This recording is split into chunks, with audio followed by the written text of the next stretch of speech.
JCI Bharuch દ્વારા ધ્વનિ મૂકબધિર શાળાના વિશેષ બાળકોને નોટબુક વિતરણ. ભરૂચ જેસીઆઈ દ્વારા ધ્વનિ મૂકબધિર શાળામાં વિશેષ બાળકોને નોટબુક વિતરણ કરવામાં આવ્યું હતું.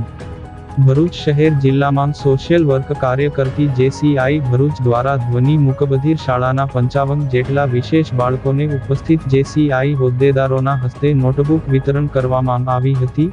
આ પ્રોજેક્ટમાં ઝોન વાઇસ પ્રેસિડેન્ટ જેએફએમ વિશાલ શાહ તેમજ જેસીઆઈ ભરૂચના પ્રેસિડેન્ટ હર્ષિત શાહ, વીપી કોમ્યુનિટી આશિષ શેઠ, ડાયરેક્ટર કોમ્યુનિટી મૃણાલ કાપડિયા, જેસી વીક ચેરમેન જેસી સસીન નેવે તેમજ અલ્પા કાપડિયા ઉપસ્થિત રહ્યા હતા.